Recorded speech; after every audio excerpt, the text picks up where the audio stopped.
Shabbat Shalom, Raverinho. Shabbat Shalom, Leculan. Shabbat Shalom a todos. Bem-vindo ao meu canal, ao nosso canal, ao canal do Eterno, se assim possamos dizer, meu amigo, minha amiga, meu irmão, minha irmã.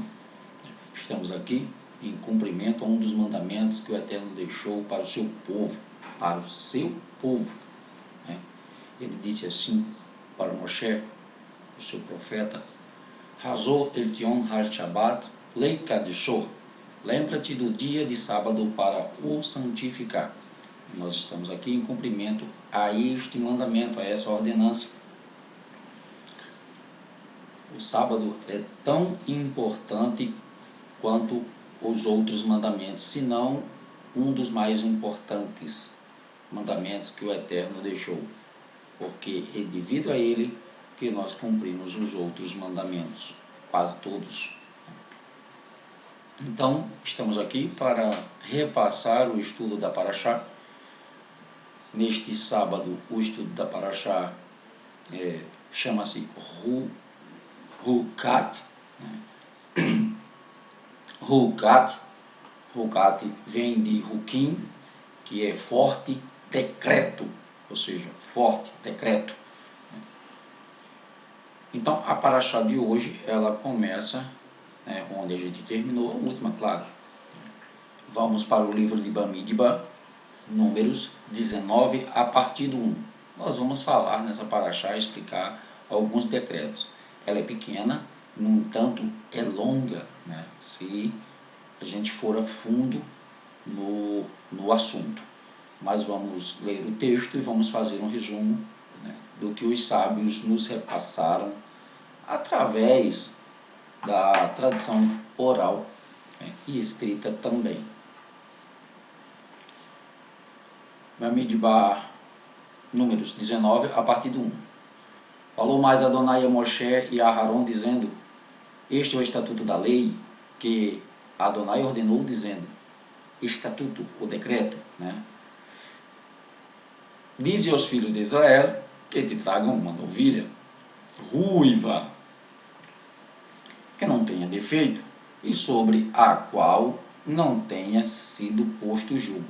Veja que a tradução aqui trata-se de novilha, É uma vaca, mas eles fazem questão de dizer que é uma novilha, ou seja, uma vaca nova, onde não foi colocada jugo ainda nela, ou seja, praticamente virgem em todos os aspectos.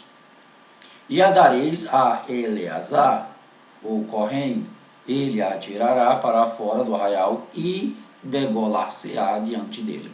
Eleazar, o Kohen, tomará do seu sangue com o seu dedo e dele espargirá para a frente da tenda da congregação 7 vezes.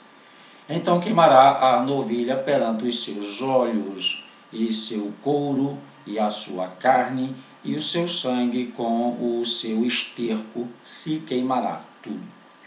E o Kohen tomará pau de cedro, e isopo, e carmesim, e os lançará no meio do fogo que queima a novilha. Então o Kohen levará as suas vestes e banhará a sua carne na água, e depois entrará no arraial, e o Kohen será imundo até a tarde. Também a que queimou levará as suas vestes com água. Em água banhará a sua carne, e imundo será até a tarde. E o homem limpo a juntará à cinza da novilha e a porá fora do arraial, num lugar limpo, e ficará ela guardada para a congregação dos filhos de Israel, para a água da separação, expiação, e o que apanhou a cinza da novilha lavará suas vestes e será imundo até a tarde. Isso será por estatuto perpétuo aos filhos de Israel e ao estrangeiro que peregrinar no meio deles. Aquele que tocar em algum morto, cadáver de algum homem imundo, será 7 dias. Imundo 7 dias. Ao terceiro dia se purificará com aquela água, e ao sétimo dia será limpo. Mas se ao terceiro dia se não purificar, não será limpo no sétimo dia. Todo aquele que esteja, ele tinha que se banhar no terceiro dia e no sétimo dia. Todo aquele que tocar em algum morto, cadáver de algum homem, e não se purificar, contamina o tabernáculo, o Mishkan, de Adonai, e aquela pessoa será extirpada de Israel, porque a água da separação não foi espargida sobre ele. Imundo será, está nele ainda a sua imundície. Esta é a lei quando morrer algum homem em alguma tenda. Todo aquele que entrar naquela tenda e todo aquele que nela estiver será imundo 7 dias.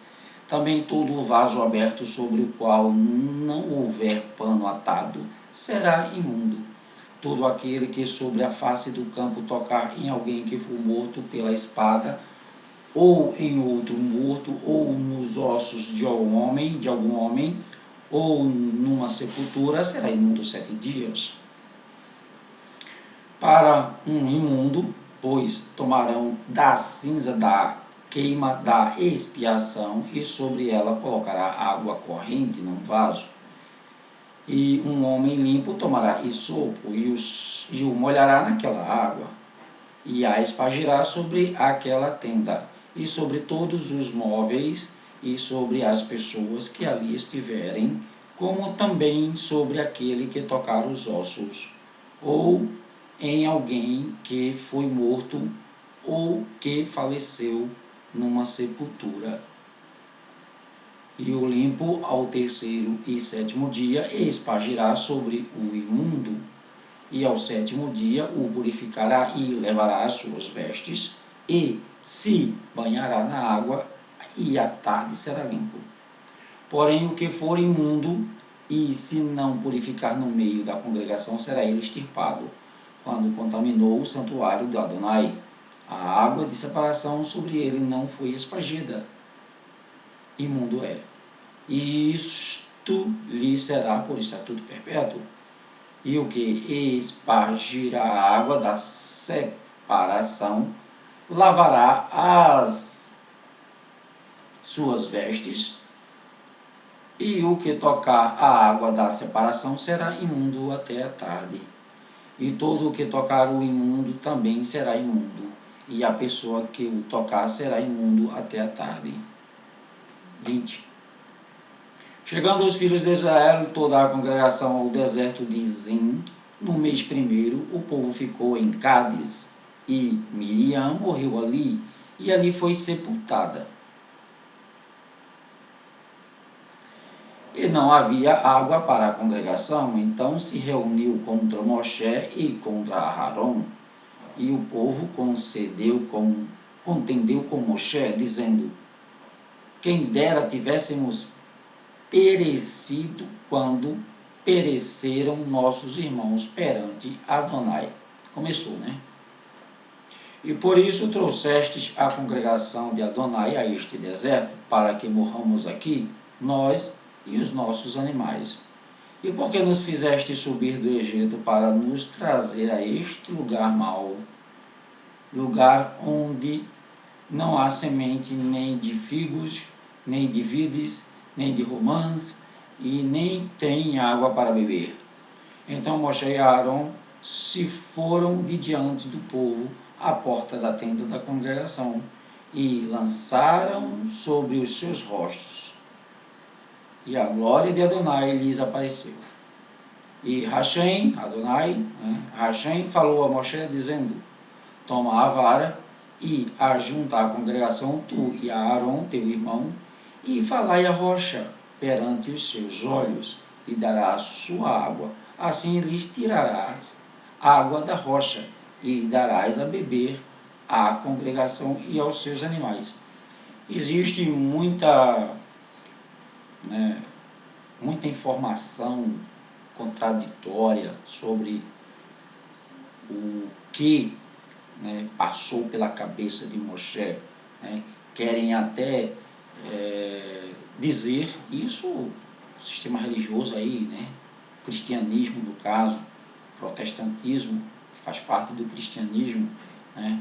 Querem até determinar o que o Eterno pensou. Isso é uma coisa muito séria, né? Querer imaginar o que o Eterno pensou de Moshe. Então Moshe tomou a vara de diante de Adonai, como lhe tinha ordenado, e Moshe e Aaron reuniram a congregação diante da rocha.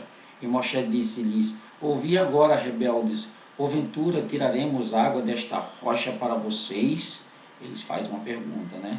Então Moshe levantou a sua mão e feriu a rocha 2 vezes com a sua vara, e saiu muitas águas, e bebeu a congregação e os seus animais. Gente, o texto diz que Moshe feriu a rocha 2 vezes. Isso não quer dizer que as batidas foram consecutivas. Elas podem ter tido um intervalo. E o Adonai disse a Moshe e a Aaron: porquanto não crestes em mim, para me santificardes diante dos filhos de Israel? Por que Adonai disse isso a Moshe? Por quê? O que foi que aconteceu lá para Adonai dizer que Moshe não creu nele? A gente vai ver já já. Estas são as águas de Merivá. Merivá quer dizer disputa, porque os filhos de Israel contenderam com Adonai e se santificou neles. Depois Moshe de Cádiz mandou mensageiros ao rei de Edom, dizendo: assim diz teu irmão Israel. Vocês sabem quem é Edom? Vocês sabem de quem Edom é filho? Se não sabe, volta lá atrás e vai estudar genealogia para saber de quem Edom é filho. E olha que Moshe chama eles de irmãos.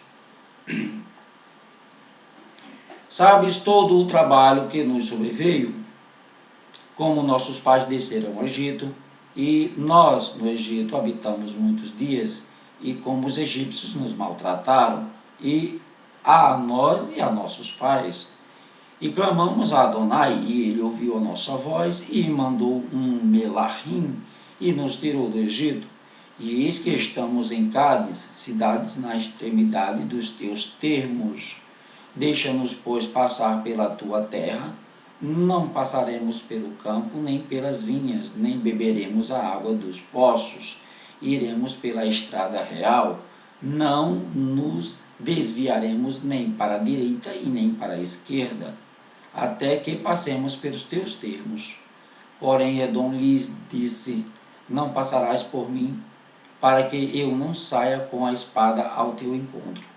Então os filhos de Israel lhes disseram: subiremos pelo caminho aplanado, e se eu e o meu gado bebermos das tuas águas, darei o preço delas.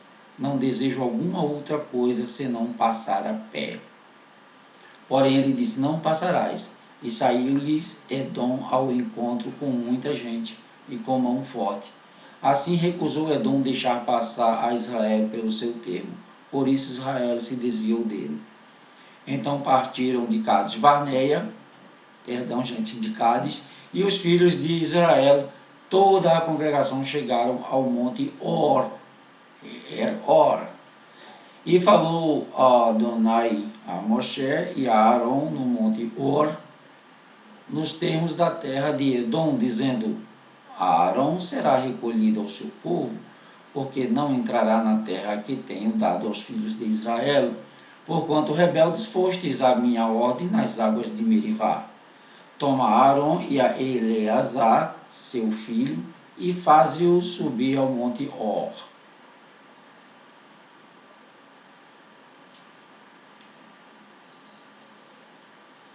E despe a Aaron, ou seja, tira suas vestes, as suas vestes, e veste-as em Eleazar, seu filho, porque Aaron será recolhido e morrerá ali. Fez, pois, Moshe como o Adonai lhe ordenara, e subiram ao monte Or perante os olhos de toda a congregação. E Moshe despiu a Arão de suas vestes e as vestiu em Eleazar, seu filho. E morreu Arão ali sobre o cume do monte.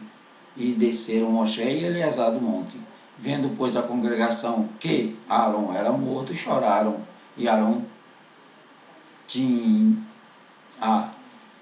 choraram a Arão 30 dias, toda a casa de Israel. Ouvindo o cananeu rei de Arabe, que habitava para o lado sul, que Israel vinha pelo caminho dos espias, pelejou contra Israel e dele levou alguns prisioneiros. Eu acho que termina aqui no 21:1. Não, 22:2, tá, gente? Perdão. Vamos lá. Então Israel fez um voto a Adonai, dizendo: se de fato entregardes este povo na minha mão, destruirei totalmente as suas cidades. O Adonai, pois, ouviu a voz de Israel e lhes entregou os cananeus, e os israelitas destruíram totalmente a eles e as suas cidades, e o monte daquele lugar chamou Orma. Então partiram do monte Or pelo caminho do mar de Junco a rodear a terra de Edom. Porém a nefesh do povo angustiou-se naquele caminho, e o povo falou contra Elohim e contra Moshe: por que nos fizeste subir do Egito para que morrêssemos neste deserto? Pois aqui não tem pão nem água há, e a nossa nefesh tem fastio deste pão tão vil, o maná, o man. Então Adonai mandou entre o povo serpentes ardentes que picaram o povo, e morreu muita gente em Israel. Porque isso o povo veio a Moshe e disse: havemos pecado, porquanto temos falado contra Adonai e contra ti. Ora Adonai que tire de nós estas serpentes. Então Moshe orou pelo povo e disse a Adonai a Moshe: faze de uma serpente ardente e põe-na sobre uma haste, e será que viverá todo o que, tendo sido picado, olhar para ela.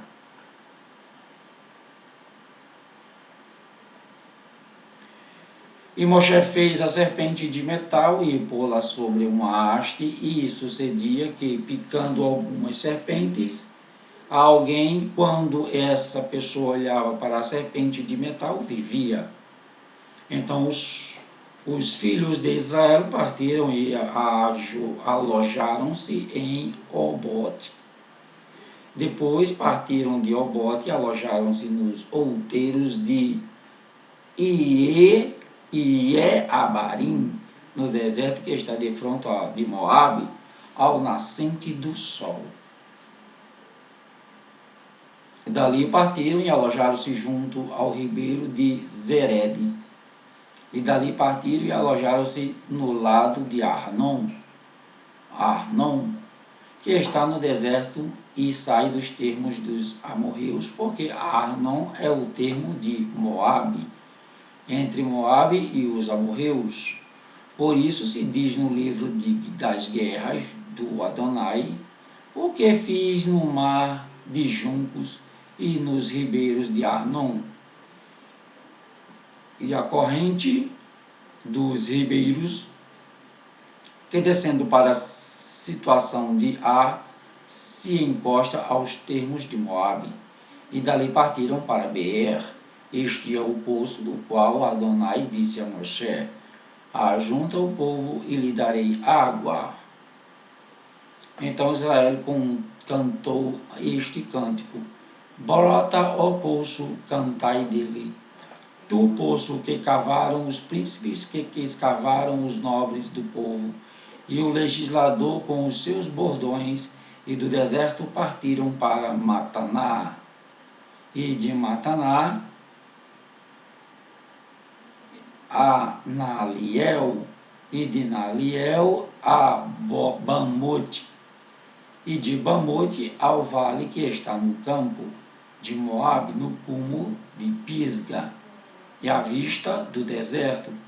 Então Israel mandou mensageiros a Sihon, rei dos amorreus, dizendo: deixa-me passar pela tua terra, não nos desviaremos pelos campos, nem pelas vinhas, as águas do poço não beberemos, iremos pela estrada real, até que passemos os teus termos. Porém Sihon não deixou passar a Israel pelos seus termos. Antes Sihon congregou todo o seu povo e saiu ao encontro de Israel no deserto, e veio a Iatsar, e pelejou contra Israel. Mas Israel o feriu ao fio da espada, e tomou a sua terra em possessão, desde Amon até Iaboque, até os filhos de Amon, porquanto os termos dos filhos de Amon era forte. Assim Israel tomou todas as cidades e habitou em todas elas, e em Hesbom, e em todas as suas aldeias, porque Hesbom era a cidade de Sihon, rei dos amorreus, que tinha pelejado contra o precedente rei dos moabitas, e tinha tomado da sua mão toda a sua terra até Arnon. Por isso dizem os filhos que falam em provérbios: vinde a Hesbom, edifique-se e estabeleça-se a cidade de Sihon, porque fogo saiu de Hesbom, e uma chama da cidade de Sihon, e consumiu a Ar dos moabitas e os senhores dos altos de Arnon. Ai de ti, Moabe, perdido és, povo de Quemós!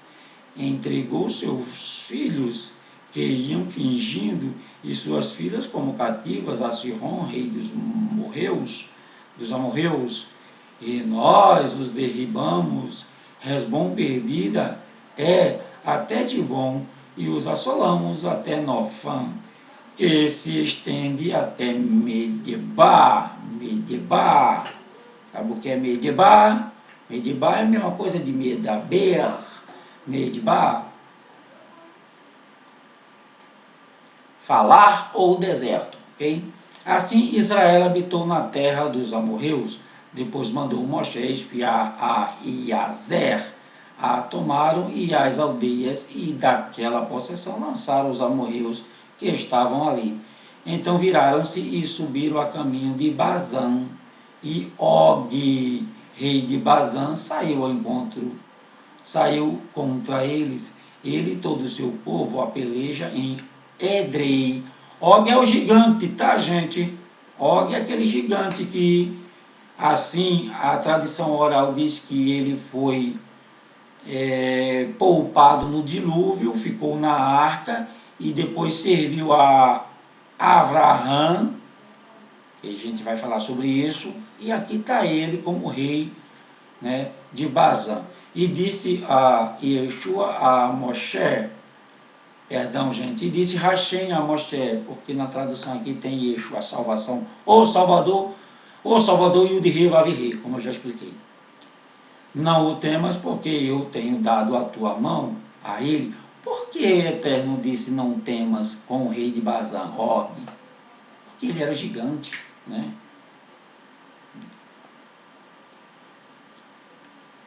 A ele e a todo o seu povo e a sua terra, e far-lhe-ás como fizeste a Sihon, rei dos amorreus, que habitavam em Hesbom. E de tal maneira o feriram, e ele e a seus filhos, e a todo o seu povo, que nenhum deles escapou, e tomaram a sua terra em possessão. Depois partiram os filhos de Israel, e acamparam-se nas campinas de Moabe, além do Jardém, na altura de Jericó, ou Jericó. Jardém é Jordão, tá, gente? Então acabou aqui o texto, né? Vamos aos que os sábios nos revelam, né, com sua sabedoria. Eu ia falar uma coisa aqui, né? Sim, lembrei. Você prestou atenção no texto? Veja que não era ideia ou querer do Eterno destruir esses povos. Israel apenas pediu para passar por suas terras e ainda queria pagar o pedágio, e eles não deixaram. Pelo contrário, né, resolveram atacar Israel. Então, Israel é povo do Eterno. Que você que queira atacar o povo do Eterno sofra as consequências.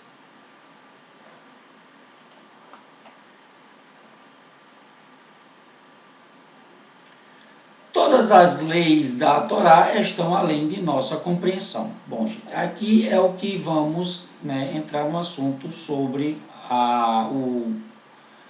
o sacrifício da vaca vermelha, que era muito difícil de encontrar uma vaca vermelha. Eu vou colocar aqui um acessório, né, porque a idade chegou, espero findar os meus dias ainda enxergando, não como Yitzhak, né, que ficou cego. Vamos lá, colocar o acessóriozinho para a gente melhorar aqui o estudo. As mitzvot da Torá geralmente pertencem a uma de 3 categorias. Né? Agora você vai entender, né, quais são as 3 categorias. Mishpatim, leis civis. Né? Mishpatim são leis divinas que promulgam a segurança e sobrevivência da sociedade humana. Inclui, por exemplo, a proibição de roubar e matar. Ou seja, são as instruções, os mishpatins são as instruções que a gente entende. É fácil entender que roubar é errado, é fácil entender que matar é errado. Então, mishpatim são os mandamentos entendíveis, ou seja, de fácil compreensão, que existe um motivo para que cumpramos eles. Edut são os testemunhos, ou seja, se uma mitzvah testemunha um evento histórico ou algum aspecto de nossa fé, é chamada de edut. São exemplos a mitzvah de observar o Shabat. O Shabat é um edut, né? Ele é forte, mas ele é compreensivo, né? Que atesta a nossa crença de que o Todo-Poderoso criou o mundo em 6 dias. Observar as festas de Yom Tov, pois comemoram o êxodo do Egito, as mitzvot de Tzitzit e Tefilim, que demonstram nossa crença e soberania de Hashem. Entendeu? Os edut, eles são mandamentos fortes, ou seja, mais compreensível. Existe uma explicação para eles, né? Porque devemos guardar o Shabat, porque o Shabat ele é um testemunho que o Eterno criou todas as coisas. Então, quando você guarda o Shabat, ou pelo menos honra o Shabat, você está dizendo para as pessoas ao seu redor que acredita na criação do Eterno em 6 dias. Né? Por isso você está guardando o sábado como ele guardou, descansando o sábado como ele descansou. E vem os Hukim. Os Hukim são os decretos divinos. Esses Hukim, eles não têm explicação. Não tem explicação. Na categoria de choque, plural de Hukim, classifica-se todas as mitzvot cujo propósito ou significado não são compreendidos pela inteligência humana. Ou seja, você cumpre o mandamento porque você crê, né? Não porque você compreende. É uma questão de fé. O Eterno mandou, eu vou fazer. Não que eu saiba o porquê, mas se ele mandou, eu vou fazer. Naquele tempo ninguém entendia por que não comer carne de porco. Era um mandamento. Hoje nós sabemos, a carne de porco ela é carregada, mas o Eterno sabia, o povo não, né? Mas o Eterno sabia, por isso determinou isso e outros mandamentos que são fortes e não são compreendidos. Não existe uma explicação, né? Esta categoria de mandamento é a mais difícil de respeitar. O Talmud nos diz que essas são as leis que a má inclinação, a Yetzirah, e as nações do mundo tentam contestar. Entendeu? Não tem explicação, para quê? Para que cumprir? Não é isso? Quando não compreendemos o motivo de uma coisa, somos tentados a achar pretextos para não fazê-la.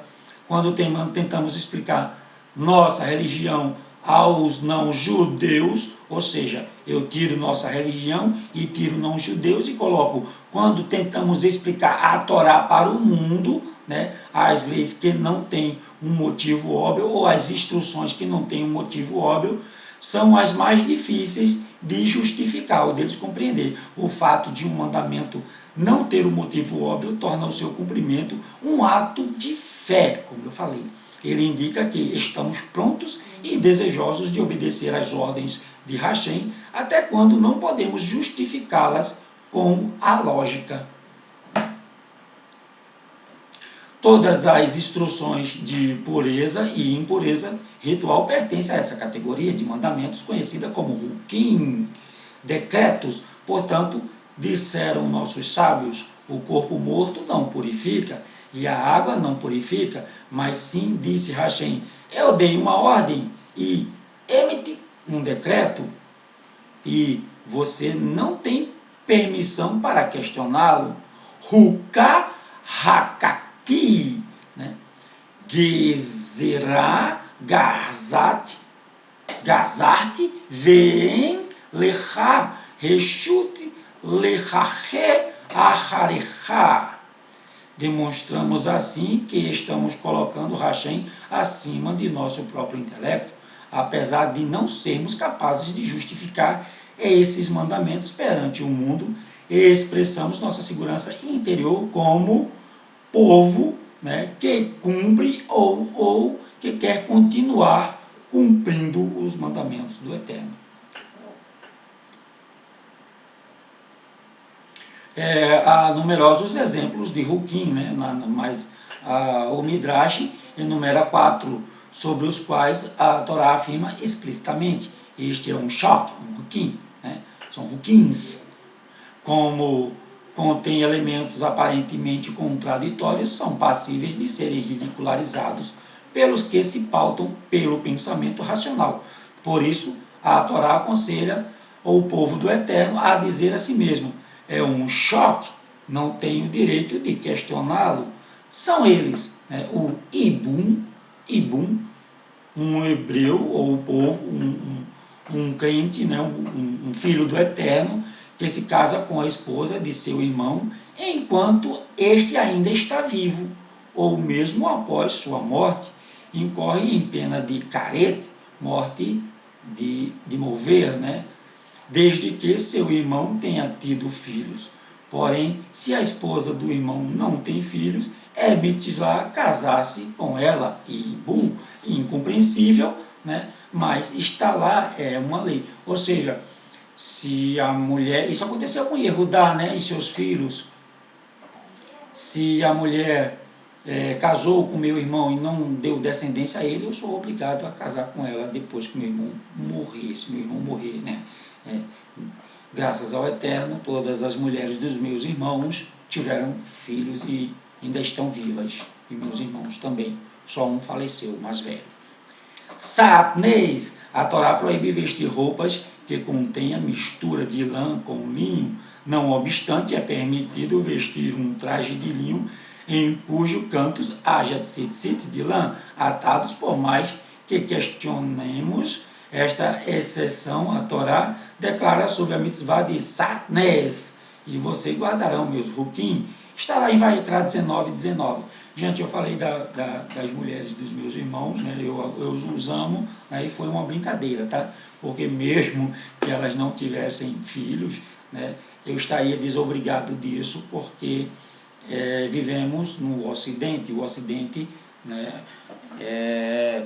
não permite, né, pode até acontecer se você quiser, né, mas não somos obrigados a isso. Aí você diz, mas não está na Torá? Está na Torá, né, mas esse tipo de instruções, né, elas foram abolidas com a morte e ressurreição de Yeshua HaMashiach. Né. Seir la Azazel, o bode para Azazel, um Hukim, né? A gente falou sobre isso na paraxá, alguns paraxás atrás aí. O bode era enviado à morte como parte do serviço de Yom Kippur, purificando o Bene Israel de seus pecados. Ao mesmo tempo, tornava impuro o agente que o enviara. É interessante, né?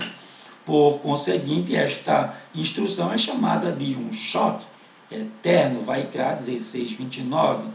Para adumar a vaca vermelha, as cinzas da vaca vermelha purifica um hebreu, né, que se encontra impuro, enquanto torna impuro qualquer um que esteja envolvido em sua preparação no Ketor, né, no Korbanot, uma vez que isto também desafia a lógica. A Torá introduz o assunto com as palavras: este é o choque da Torá.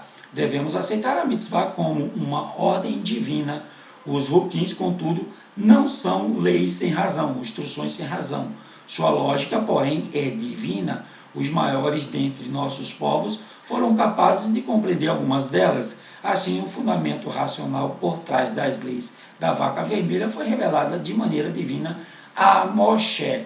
O rei Shlomo, por outro lado, que respeitava as razões por trás das mitzvot e encontrou explicações para todas as outras, declarou que esta mitzvah era incompreensível, a da vaca vermelha, né? Shlomo, que é Salomão, descobriu porque o Shochet Magaref, né, deve seccionar o esôfago e a traqueia dos mamíferos, enquanto que para as aves é suficiente cortar apenas um desses órgãos, e que peixes nem sequer necessitam de abate ritual. Todavia, confessou, pensei que tinha sabedoria, porém isto é a compreensão da mitzvah de Pará do Mar está muito distante de mim. Está lá em Correlete 7:23. Vamos adiantar aqui um pouquinho, né? Vamos ver o que é que mais as leis de Pará do Mar, a vaca vermelha. Ele vai explicar aqui para que servia, né? Nós já entendemos que era para purificamento, né, das pessoas, para purificar as pessoas, né? O Todo-Poderoso instruiu-os nos detalhes, né, da instrução da vaca vermelha. A vaca vermelha é adquirida com recursos do tesouro do Beit HaMikdash, de um fundo que contém as doações anuais de meio shekel dos indivíduos. Eu já falei sobre o meio shekel em algumas paraxás atrás. Para uma vaca vermelha ser qualificada como tal, deve ter pelo menos 3 anos de idade suficiente para ter filhotes. Sua cor deve ser completamente vermelha, até mesmo dos pelos de cor diferente desclassificam lá. 2 pelos de cor diferente desclassificava ela. O animal também era procurar uma agulha no palheiro, né? O animal também é desqualificado se já foi atado a um jugo, mesmo se não realizou trabalho algum. Alusões acerca da mitzvah da vaca vermelha, apesar de mitzvah de Pará do Mar ser inescrutável até a vinda de Mashiach, né, quando Hashem revelará ao povo hebreu as razões de todas as mitzvot, inclusive esta. É um mérito insolúvel para ela purificar uma pessoa impura, enquanto macula uma pura, né? E a Torá nos fornece algumas indicações. Ou seja, os judeus não messiânicos, né, ainda esperam o Mashiach, então estão propícios aí a achar uma vaca vermelha e sacrificar ela com a reconstrução do Beit HaMikdash. Nós que somos messiânicos, acreditamos que o Mashiach já veio, então não praticamos mais esse ritual.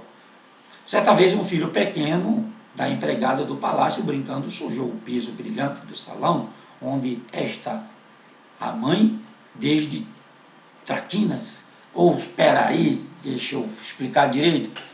Gritou o rei: onde está a mãe deste traquinas? Gritou o rei. Que venha e limpe a bagunça de seu filho. Similarmente, o Todo-Poderoso proclamou que a vaca expia a impureza criada pelo bezerro de ouro. Por isso, apenas uma fêmea é aceitável como Pará do Mar, enquanto que para outros sacrifícios, tanto machos quanto fêmeas podem ser escolhidos. Entendeu a Midrash aí?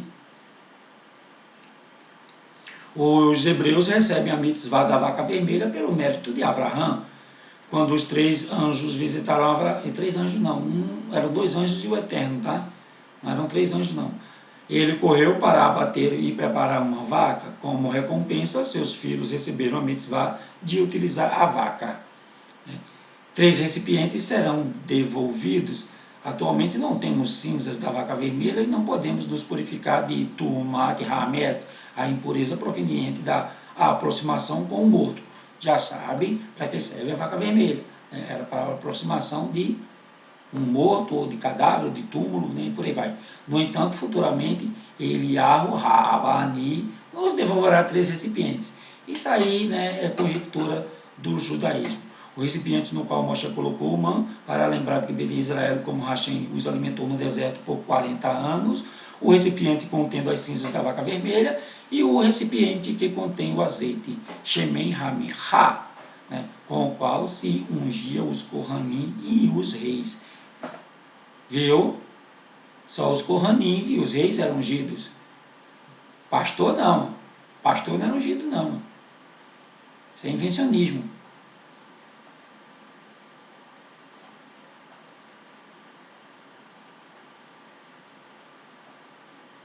O falecimento de Miriam e o desaparecimento do poço de Miriam.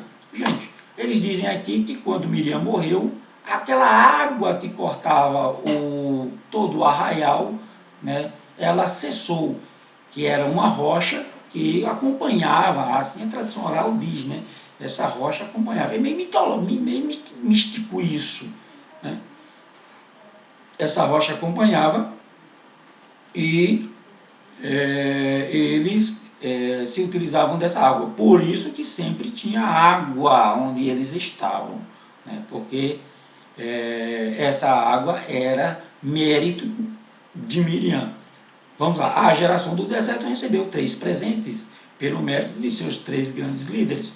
O poço, pelo mérito de Miriam, porque ela acompanhou Moshe pelas águas, né, até que ele foi salvo pela filha, ou a neta a filha de Sete, né, do faraó. As nuvens de glória, pelo mérito de Aharon, né, as nuvens de glória que cobriam o Mishkan de dia e à noite, e dava proteção e espantava as serpentes, os escorpiões, e tudo isso era as nuvens que faziam junto com a Arca da Aliança.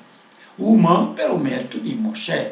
Moshe, preste atenção, a água pelo mérito de Miriam. Ela foi, assim, quem abriu o caminho. Aí a gente faz uma analogia para Yohanan, né? Yohanan, Ben Zacariá, o filho de Zacarias, e Yohanan, né, que chamam de João Batista, e Yohanan o emissor, né, quem batizava nas águas, né, e aí a Miriam teve essa honra de o poço, né, fazer alusão a ela. Já as nuvens de glória, né, Aharon teve o mérito, né, de ser lembrado pelas nuvens de glória, já que uma vez todo o sacrifício, todo o trabalho do tabernáculo era ele quem fazia, né? E o man, que é o pão, que é o maná, que é o alimento, mérito de Moshe. Só que Moshe ensinava também pão, alimento, e pão, ensinamento, né? E tem a mesma raiz, essas palavras. Merivá, Moshe e Aharon pecam em águas de Merivá. Essa é interessante porque é o seguinte, né? O Eterno ordena que Moshe, né, ensine ao povo diante da pedra que jogava água, sempre aquela pedra que acompanhava o povo, né, durante a sua jornada, né? E aí criou-se, né, aquilo lá. Mas peraí, será que Moshe conhece muito o deserto? Será que Moshe não está com magia aí não para, né, tentar enganar a gente? Será que a água cessou do poço de Miriam e depois Moshe sabe que ela vai voltar e vai dizer que foi ele que fez voltar? Será que se a gente pedisse para ele jorrar água de outra rocha, aí sim poderíamos crer em Moshe? Eles ainda tinham dúvida, né? E aí foi quando Moshe irritou-se com o povo, né? Não fez o que o Eterno determinou e bateu na rocha, né? E depois bateu de novo.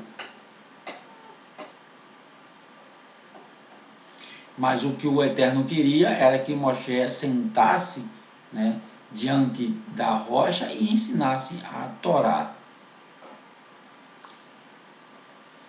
Hashem decreta a morte no deserto, né, de Moshe e Aharon, os dois, né, não jamais entrariam em Canaã, né, na ilha de Canaã. A punição de Moshe e Aharon fornece uma chave para as narrativas da Torá. Né? Qual chave? Né?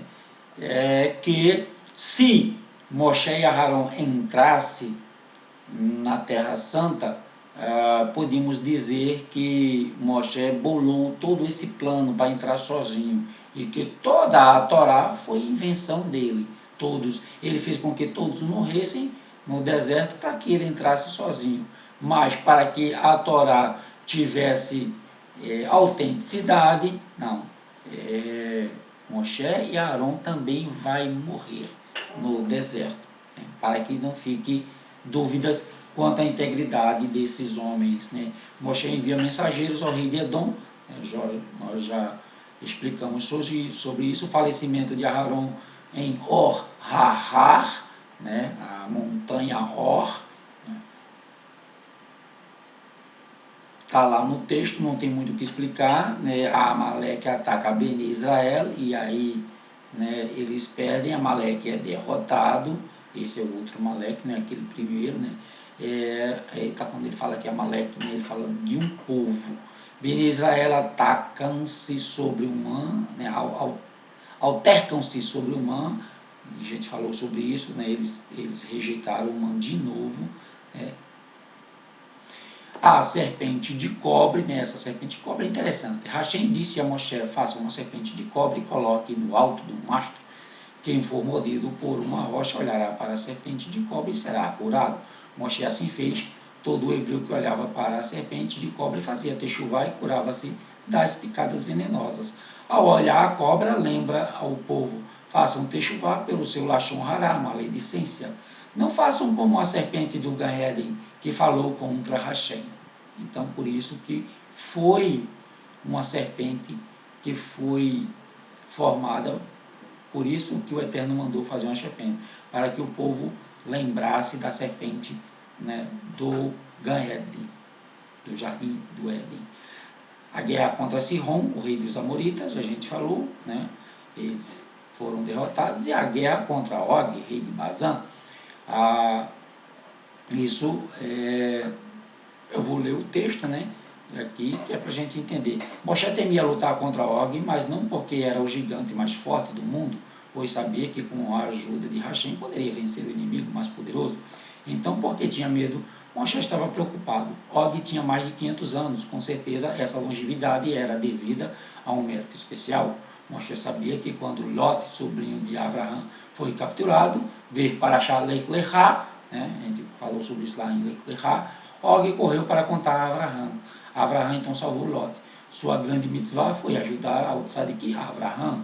Talvez por isso Hashem não permitiria que Bene Israel derrotasse Og.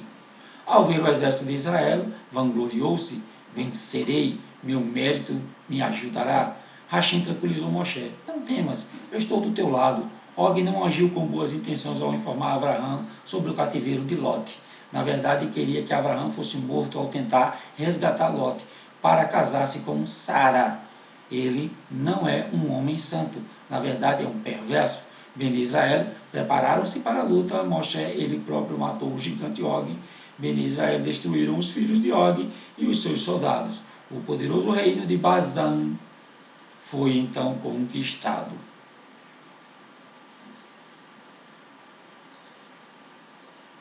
Os seguintes locais também eram conhecidos pelos hebreus, que diziam uma bênção ao passar por eles.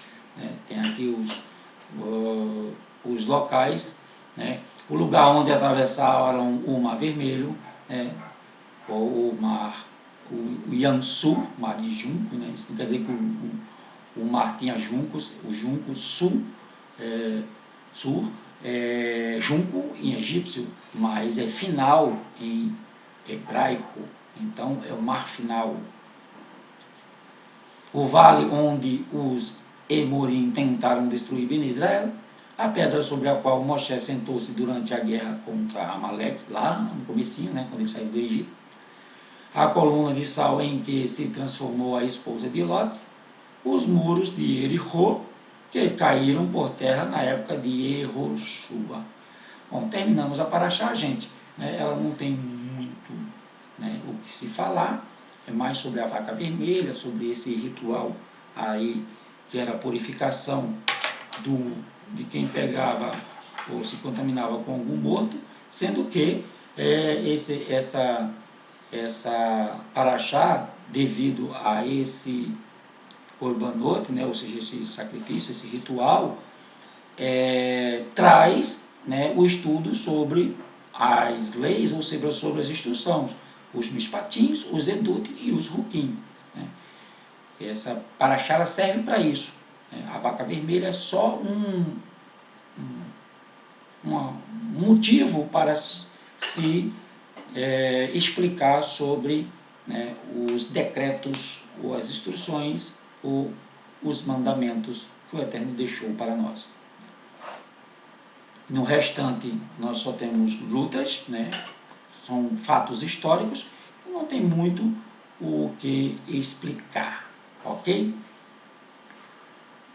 Agradeço a sua atenção, né?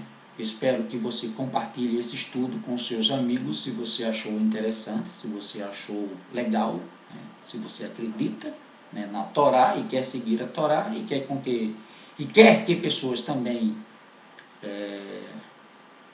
cheguem a esse conhecimento, compartilhe esse estudo.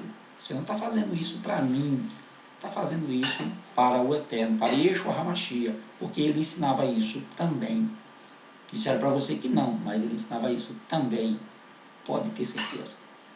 Vamos recitar Birkat Kohanim, né? E com isso terminamos o estudo de hoje, da paraxá de hoje, que é Hukat, ou seja, decreto. Yevarechecha Adonai veishmerecha, Yair Adonai panavelecha, vihuneka itza Adonai panavelecha, veyatzelecha shalom. Elohim Melech Niman, Elohim é Rei Fiel. Amém. Um Shabbat Shalom a todos. Obrigado. Toda Rabá.